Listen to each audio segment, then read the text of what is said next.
Olá, tudo bem? Eu sou o Luiz aqui. Eu vou fazer um comentário aqui, uma reação aqui ao vídeo aqui do Andrés ironizou Flamengo e Palmeiras, dívida corintiana explode para 2,1 bilhões. Abel fala sobre Agostinho. O Neto ele tá incorrendo num erro parecido com o do Paparazzo Rubro Negro. Não sigo mais o canal do Paparazzo Rubro Negro. Ele tá começando a misturar política, tributação com futebol. Ai, Luiz, isso é ruim e tal, não sei o que. O canal é dele, ele faz o que ele bem entender. Eu só tô tecendo uma crítica acreditando ser construtiva. Cada um tem uma opinião, ele pode seguir na mesma linha dele. Eu acho que ele está cometendo um erro. Por quê? Porque ele tem uma opinião política, está criticando o governo A, B ou C. Pode criticar qualquer governo, nós estamos numa democracia, desde que a crítica seja bem. Se for construtiva, até melhor, né? Porque todos os governos têm erros, né? E acertos. Às vezes nem todos têm acertos, mas enfim. Ele está querendo ser tudólogo. E quando ele vai tecer comentários políticos, quando ele tece comentários sobre futebol, na maioria das vezes ele traz uma fonte. Isso é salutar. Você sempre trazer uma fonte de onde você está tirando a sua opinião. Né? Se você não é o especialista no assunto, não é um cientista, você, quando vai falar de ciência, você traz uma fonte. Né? Então, o trabalho sério, jornalístico ou um sério de opinião, o que seja, geralmente ele trabalha com fontes. Isso é salutar. O problema é que quando ele vai falar de política, ele não traz fontes. Ele dá uma opinião superficial contra um governo qualquer, fala de uma forma muito generalista, quase uma antipolítica. Esse caminho da antipolítica, ele levou o Brasil ao estado de coisas que ele está agora. Tá? Política é um tema árido, é um tema que mexe com emoção, é algo até quase irracional. E se você fala de uma forma superficial, você deseduca as pessoas. E o governo tá taxando porque o governo é malvadão e não sei o que, e é comunismo e. Não. Não tô nem dizendo que ele falou de comunismo nem nada. O governo tá taxando porque está havendo uma guerra comercial entre a China, União Europeia e Estados Unidos.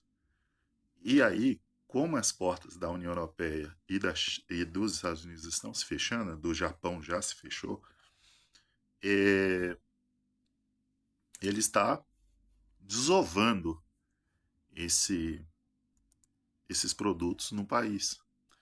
Então você está vendo coisas com um produto que se custava, sei lá, 200, 300 reais há menos de 6 meses, que hoje ele está a 200, sem que os custos de produção tenham caído. O que isso se chama? Dumping.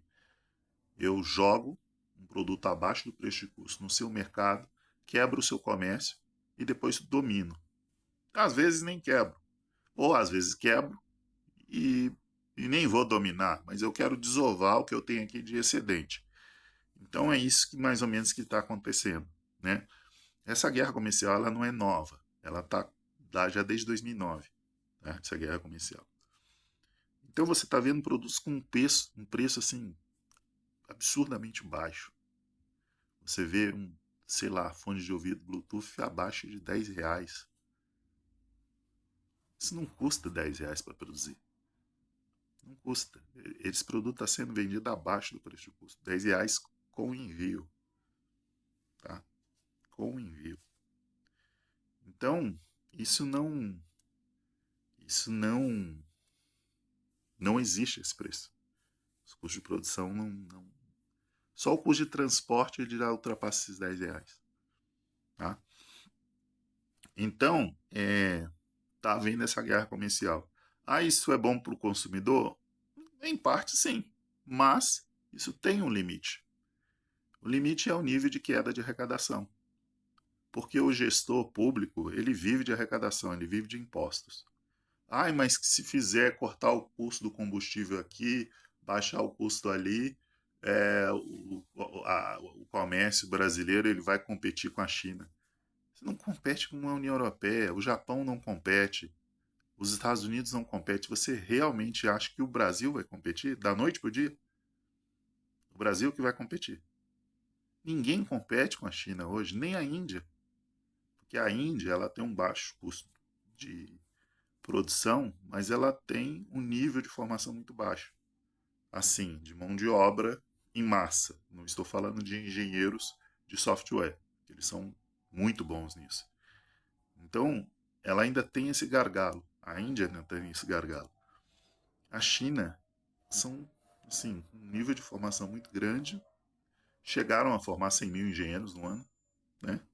Então, um nível de formação muito grande, um nível de automação muito grande e produção em massa muito grande. Só que agora o nível está subindo demais, é que estão despejando produtos abaixo do preço de custo em outros mercados.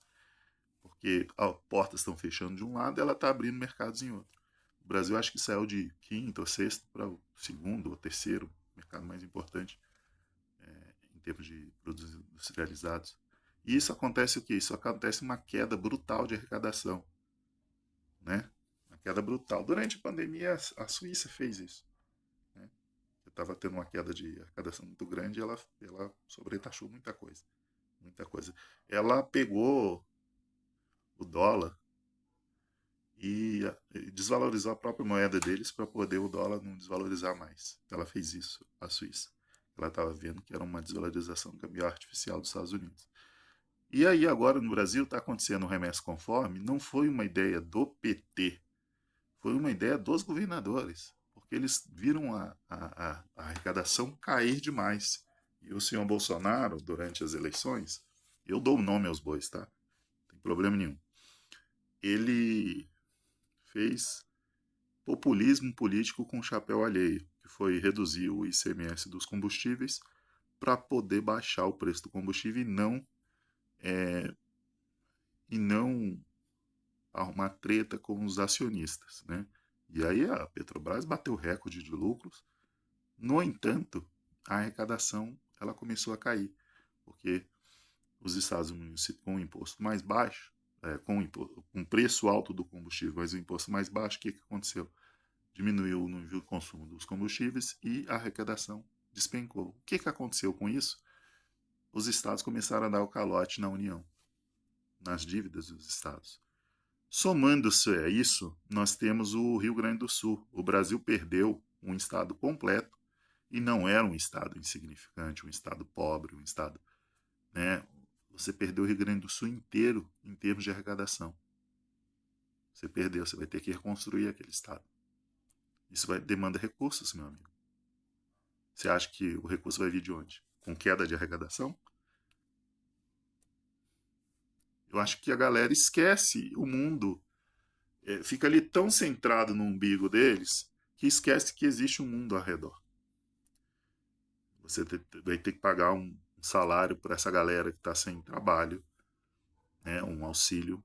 Você vai ter que reconstruir estradas, você vai ter que desviar curso de rio, você vai ter que construir. Olha, o estado do Rio Grande do Sul vai levar aí uns bons anos. Não vai ser pouco tempo, não, vai ser muito tempo para reconstruir e recuperar no que o estado estava. Então, isso vai demandar muitos recursos, né? Muitos. Você vai emplacar ou aplacar esses recursos com discurso liberal, de que se diminuir um pouquinho aqui o combustível, vai tirar os pedágios dos estados e isso vai resolver o problema. Você vai conseguir bater de frente com a China. Você vai produzir num passo de mágica um monte de engenheiro, vai pegar uma população que ela é mal alfabetizada, ela vai transformar numa puta mega é, é, país de produção de tecnologia de ponta, sendo que nós somos a periferia do sistema. É plausível esse discurso? Ele é aplicável? Ai, pegar a legislação trabalhista aqui, ali, fazer aqui e ali para facilitar. Você quer espremer mais ainda do trabalhador brasileiro, que ganha uma miséria? Você quer espremer mais ainda. Um trabalhador brasileiro que arca com um custo enorme, já sofreu com a reforma trabalhista, já sofreu com a reforma da Previdência. Você quer ainda mais flexibilização na legislação trabalhista? Ainda mais? Eu já propus a uma galera que tem um discurso mais liberal fazer o seguinte: retira todas as leis trabalhistas, coloque só controle de horário, lei de segurança do trabalho, essas coisas aí, né, para ter a garantia, e dê 5% de participação no lucro aos trabalhadores. Bora ver se a galera das empresas top. Você dá um PL de 5%, mas sem subfaturar. Porque se for subfaturar e a Receita Federal pegar, aí a PL sobe para 20%. Né? Que aí você vai incentivar o próprio empregado a entregar a empresa, quando ela estiver subfaturando. Aí a PL sobe para 20%. Pegou em sonegação de imposto, a PL sobe para 20%. Multa na empresa, que sonegou, e a PL sobe para 20%. Trabalhou tudo bonitinho, tudo nos conformes e tudo, 5% de participação no lucro para o empregado, sobre o faturamento. E aí? Será que elas vão querer? Pois é, o problema nunca foi lei trabalhista. O problema é que a galera quer escravizar mesmo, né? A verdade é essa. Mas, enfim, esses custos eles não vão cair da noite para o dia, mesmo que se você começasse agora a fazer uma formação top de linha, isso demandaria muitos recursos em educação, coisa que ninguém está disposto a fazer. Nem a esquerda, nem os conservadores neste atual momento. Elevar os custos, equipar as escolas com o que há de melhor, formar professores, isso leva décadas. E durante muito tempo. E não é garantia de nada. Tá? Você pode formar e mesmo assim, por questões geopolíticas, não escolheram o seu país para aproveitar essa mão de obra. Ou simplesmente você forma esses profissionais e os países fazem ofertas econômicas boas para esses profissionais e eles vão embora. Como o Saverin foi, da época do Facebook, como o que foi presidente da Xiaomi, ou um dos executivos da Xiaomi, que era um mineiro brasileiro aí, também foi. Ou seja, você vai formar um profissional que não é barato e os outros países vão fazer uma oferta melhor, os salários melhores e eles vão embora. A coisa teria que ser, assim, muito bem estruturada desde a base, desde a educação de base. E isso demandaria um, um esforço suprapartidário em que os conservadores não estão dispostos a fazer esse esforço. É só você pegar as gestões conservadoras no Brasil, estados e municípios, nenhum deles valorizam profissionais de educação. Nenhum deles. Não é uma opinião, é só você pegar. Pega lá qualquer privatização disso, privatização daquilo, maior cidade do país, faltando rolo de papel higiênico nas escolas. Isso é padrão. Isso é padrão, não adianta dizer que é uma mera opinião minha, porque é assim que funciona. Não querem valorizar os profissionais de educação. Então, para você ter essa redução de custos, você teria que ter profissionais altamente produtivos e altamente formados. E para isso você precisa de professores bem treinados, professores bem remunerados, e ninguém está disposto a fazer isso. Tá? Ninguém.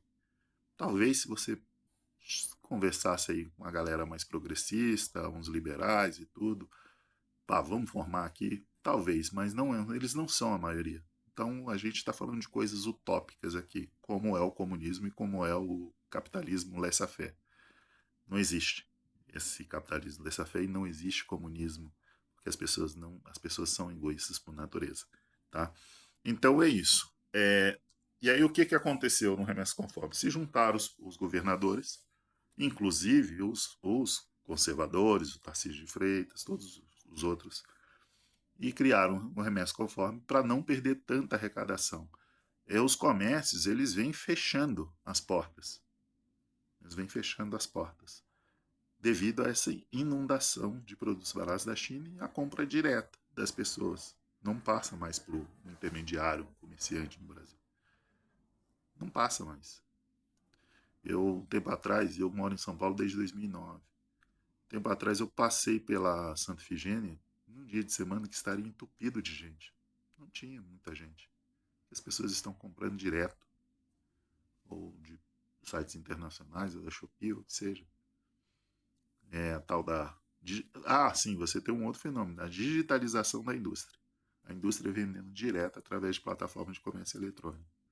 Então, que meio que dizima o comércio de rua também. tá? Então isso vem acontecendo também. E aí essa queda de arrecadação ela vem sendo brutal, né? Então os estados, junto com o ministro da Economia lá, o da Fazenda, o Haddad, planejaram o remessa conforme. A taxa sobre produtos chineses, ela foi um acordo entre todos os partidos, mas ela foi uma pauta do Lira, que é do Centrão e é um conservador, em lobby com, claro, os grandes varejistas brasileiros. Ninguém é bonzinho nessa história. Ninguém é bonzinho, tá? Os grandes varejistas brasileiros, Mercado Livre, Magalu, tudo, porque essa galera, elas arrecadam impostos para o país. Né? Elas arrecadam impostos. Né? E aí, e tem uma rede de pequenos varejistas dentro dessas plataformas. Né? Então, é uma galera, é muito emprego, cara. É muito emprego dentro dessas plataformas. E aí, com essa concorrência dos outros, porque uma coisa era um produto que demorava 60, 120 dias para chegar. Hoje, o produto chega com 7, 15 dias úteis. Então, o cara, 15 dias úteis eu espero. Se o cara tivesse que esperar 60, 90, 120 dias, cara, pô, muito tempo, não vou esperar não. Só se fosse algo que valesse realmente a pena. Agora, com 7, 15 dias úteis, não vou esperar. E aí, o comércio daqui foi pro saco. Você duvida? Ande pelo centro de São Paulo. Vem aqui, você é do interior de São Paulo, vem aqui e ande pelo comércio de São Paulo, te convido a andar pelo comércio de São Paulo, centro do comércio de São Paulo. Aqui na Zona Norte tinha muito comércios pequenos. Vem cá, dá uma olhadinha aqui na quantidade de pontos comerciais que estão fechados para serem alugados. Vem dar uma olhada. Então é isso que está acontecendo. E isso não vai se resolver com discurso fácil, generalista, sem fonte, de que se fizer isso, aquilo ali, você vai conseguir bater de frente com o Estado chinês. Não vai. Você não vai. Os Estados Unidos não conseguiram, a União Europeia não conseguiu, o Japão não conseguiu. São países que têm muito mais empresas muito mais competitivas do que a nossa. Muito mais, mas muito mais. Não dá nem para comparar. E um nível de formação muito mais elevado do que o nosso. Você não vai competir. Então, é papo furado, cara. É papo utópico. Tá parecendo comunista. Um papo utópico, todo mundo vai ser feliz e as empresas vão ser geridas pelo trabalhador e todo mundo vai comer perdiz e todo mundo vai ser feliz. Nunca deu certo. Né? Poderia dar nada melhor do que quem produz ter o naco maior né, do lucro, né? Mas o mundo não funciona só porque a pessoa idealiza de uma forma. Tem a sua ideologia, tem a minha e tem o mundo real. O mundo real diz que isso não vai acontecer. Se você diminuir um preço um pouquinho, arrancar todos os pedágios aí das ruas, principalmente do Paraná, né, cara, que é conservador, inclusive São Paulo. Nossa, como tem pedágio em São Paulo? Mas aí você vai tirar esses pedágios para reduzir os custos logísticos e vai dar o quê para os estados em termos de arrecadação? Porque eles arrecadam esses pedágios. Você está entendendo? Então o buraco é mais embaixo. É isso. Se for falar de. Não quer, se não quer. Se for falar de política, se aprofunde, traga fontes e tudo. É só uma sugestão. Traga fontes e tudo. Dá uma olhada nos dois lados. Traga os dois lados para ver, olha, beleza, você pensa assim, tá, mas olha, as consequências disso do que você pensa é isso, isso e aquilo. Isso é realizável no curto prazo? Não. Então seu papo é um pouco utópico. É mais populista. Você está falando da gestão populista do Corinthians. Esse papo é populista, porque ele não vai acontecer. Né? Então a gente tem que trabalhar dentro da nossa realidade. Né? Ou então canais que já falem bastante disso. Eu sou um cara de centro-esquerda, mas eu, por exemplo, tenho um respeito muito grande pelo canal Elementar no YouTube. Tem coisas que ele pode falar que eu discordo e tudo, mas em geral as opiniões dele são muito bem estruturadas. É um pouco até difícil você querer combater se você não for tão estruturado, tão aprofundado quanto ele. E ele não é fanboy de nenhum dos espectros políticos e nem fanboy de empresa. Ele mostra as coisas, mostra as consequências, fala dos problemas, fala das virtudes, fala dos problemas, né? Então, eu acho muito legal aquele canal. Te dou como uma sugestão. É um cara liberal, mais à direita, mas te dou como sugestão porque é um trabalho muito bem feito. É isso, cara.